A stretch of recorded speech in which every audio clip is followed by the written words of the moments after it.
everyone, my name's Tina and I want to talk to you guys today about how important professional networking is. We're going to talk about what networking is. We're going to define what it is firstly, and then we're going to talk how you can apply it and where you can apply those skills. So before we get into this, I'd like to give you guys a little bit of background on who I am. Obviously, my name is Tina.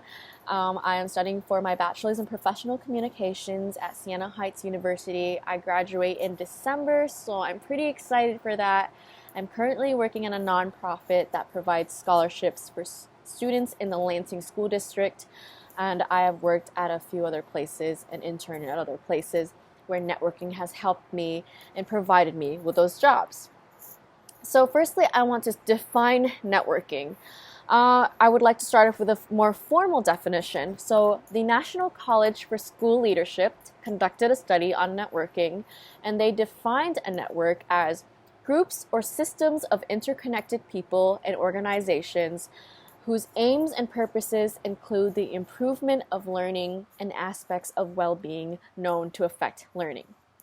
Now that's a pretty loaded definition, but nonetheless, it still means exactly what I'm about to say. I would like to give you guys what I think is networking in my own words. I would describe it as expanding the web of people that you know. So do not misunderstand. Yes, networking is about who you know, but that doesn't necessarily mean that you can get any job you want because you know someone who will just give it to you. Although it is a possibility, I want to clarify why networking is important beyond the simple, you know someone, you get something. So I want to share an experience with you guys where I was networking without even knowing it. One of the first experiences where I've done that is in my first year of college. So I was a freshman, and in my sociology class, my teacher, my professor, had two guests come in. These guests had a higher degree in education. They came in and then they talked about their work experience, their educational experience, and before they left, something told me to stop them and ask them for their contact information. I said, hey, do you have a phone number that I can reach you at, or an email just in case I want to ask you something or talk to you about something? And I was surprised that other people didn't do this at the time, and little did I know that I was networking. And little did I know that a few weeks later, the guy messaged me, he emailed me, and he said, hey, I have an internship opportunity if you're interested in it. And of course, I did end up taking on that job, and I gained experiences that I wouldn't have gotten otherwise if I hadn't gotten that job. I became a journalist, and I was a photographer for the journalism. I gained networking skills and interviewing skills, and I also ended up getting another internship with my boss at the internship. So it's kind of like a web of people. Now, before I go into this even more, I want to explain that when you network, you don't want to think about it as everyone has something to offer me.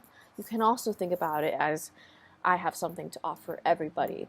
And we have to keep in mind that everyone has different walks of life. Everyone has different career paths. Everyone has a different story to tell. So when you're networking, I like to think about it as making friends with people, opening, expanding your network of people, but also understanding that everyone that you know probably knows something that you don't. This is something that I like to keep in mind when I network. Furthermore, networking helps with having communication competence. So our textbook, Interpersonal Conflict by Hockett and Wilmot, explains that communication competence is the process in which someone learns how to react to different situations, or in other words, they're adapting. Please excuse my dog, she sees another dog in the background. We also improve our relationships when we learn how to communicate better, and when we network, it just helps with information being transmitted in the workplace. To achieve this type of status where you're being competent in communication, we're asked to take on a set of responsibilities where we share our skills with our peers. Networking can help with that as we get to know different people. As we move on to the next part, I will explain application. So how can we apply networking? I'm going to ask this question. We have to ask ourselves, how can I put myself in a situation where I'm networking? So just to be clear, there is a bridge that we have to go out of our own way to build when we're networking. Knowing what networking is and applying the skills are two completely different things. Simple things like introducing yourself, positive body language, writing an email, or even following up on an email are all interconnected with networking. The language that you use in an email is going to be able to determine if you're professional. It's going to determine how you end up connecting with people. The body language that you have when you talk to someone, whether if it's eye contact, your tone of voice, or just being able to nod and listen to them, make sure that you're paying attention to them, gives them a chance for them to pay attention to you as well. And lastly, I like to suggest to people who are just starting out networking or learning about networking is to practice your introductions. So it can be as simple as learning a strong handshake and understanding that we know ourselves better than anybody else knows us. This is something that I think should be a beginner's guide to learning how to network. We have to understand that when you walk up to someone, it can be, "Hi, my name is Tina, how are you?" Or, "Hi, my name is Tina, what are you here for today?" Or you can learn that later on people will ask you, "What do you do?" Or you can talk about your career. If you're not working, you can say that you're a student at a university, what you're studying. Or if you're not in school, you can talk about what you like to do or what your aspirations are. These are all short things that do end up building up to help you become a better networker, communication specialist, or just better communicator. And I'd like to note that I completely understand how much anxiety someone can have. Sometimes we're not extroverts. People do not just go out there, decide they want to network, and suddenly they know how to. I want to address anxiety and know that acknowledge that we can be awkward. We might not know what to say. We might not know what to do. And that's completely fine. Just remember that just like anything else, to get better at it, we just have to keep doing it and we have to keep practicing. It takes a lot of effort to put yourself out of your comfort zone and to be talkative, be able to walk up to someone, be able to network well when you're first starting out, and that's completely fine. So we need to normalize that networking is not as easy as people make it sound, and that's completely fine. So just remember, just keep practicing and just allow yourself to be open to learning about people. Understand that we all have come from different walks of life. That is something that has helped me with networking. Lastly, where can we apply our skills? So now that we know why networking is important, I'm going to give a few scenarios where we can apply it. First, public events. So this can happen with either informal or formal events.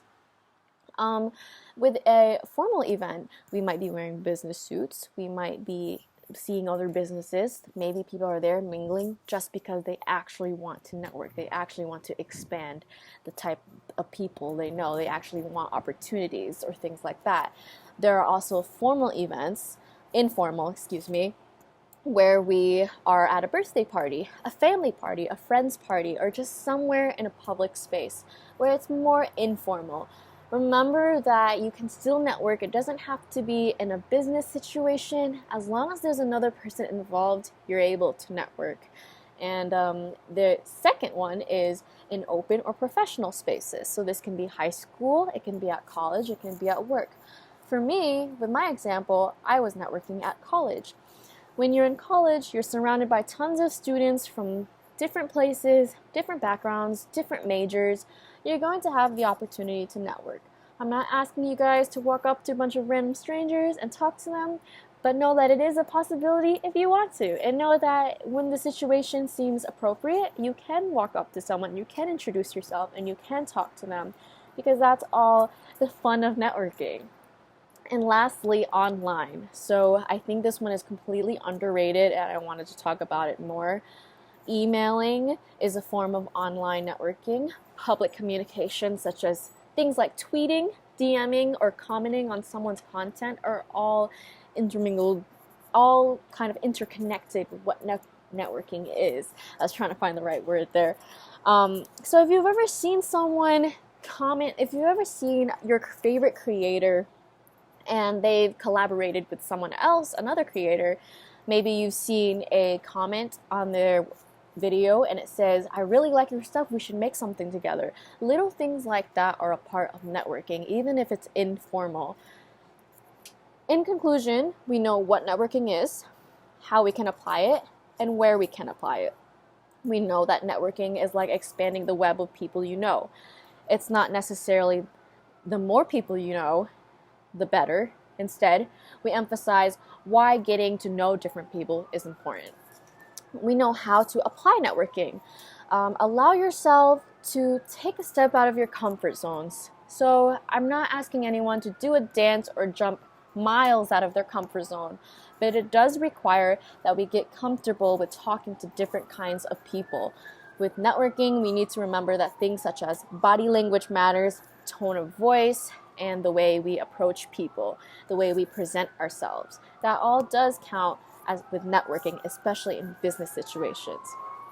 There is an ambulance in the background, and I really apologize for all of this sound. This is the quietest place around my house, so hopefully you can bear with me. And lastly, we know where we can apply networking. So it might sound like a fancy term where you need to know exactly what you're doing or what you're talking about, but sometimes just having a simple conversation with someone and getting to know them better is networking. We can do this in almost any environment, and all it requires is just another person to talk to. Lastly, I want to give you guys a bit of advice and tell you that you can definitely do it. I know you've been hearing me ramble for a bit now, but you don't need to be an extrovert. You just need to be willing. When I started out, I took a break from school. I took 6 months off. I did the non-traditional route and decided maybe I don't want to do this. I did end up starting a business during my break, but none of that would have been possible if I didn't have the expertise or the help of people who I have networked with.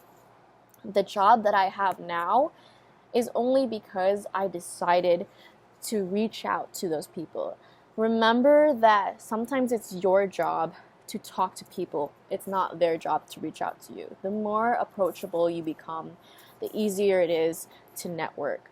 When you're in a situation where you're at a networking event and you see someone just standing by themselves, do not think about it as flirting. Just walk up to them and tell them that you're here for a specific reason. What are you here for? It's simple as just kind of chatting with people, but in a more professional way.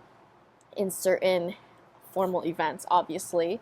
When it's an informal event, you have to remember these people might know someone that you might end up connecting with.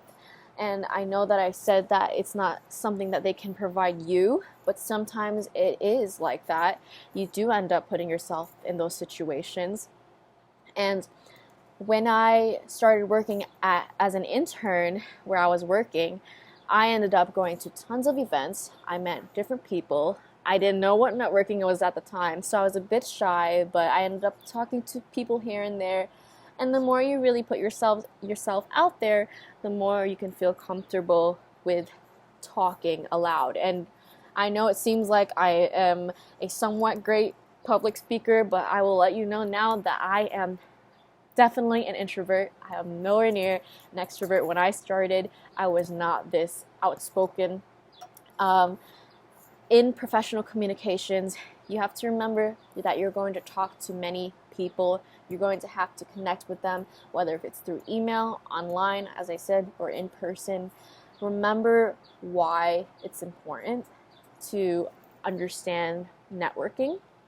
Remember the tips on dealing with anxiety. Tell yourself that you can push through it. Tell yourself that it's not as nerve-wracking if you keep on doing it. It's kind of like that weird walk you do to the bowling alley and everyone's looking at you and you feel awkward, but the more you do it, the more it just doesn't matter. So again, I want to emphasize that you can see this in a professional aspect. You can see it in a more informal way, but remember that when you allow yourself to be open and willing to talk to other people and listen to their stories, you can also make new friends, but you also expand the network of people that you talk to. That helps with not only just making friends, being more friendly and approachable, getting better jobs, having connections to find better jobs, or just having connections in general if you ever need anything, because I found that useful for me. Thank you for listening to me ramble for 15 minutes straight, guys, and I'll see you back in class.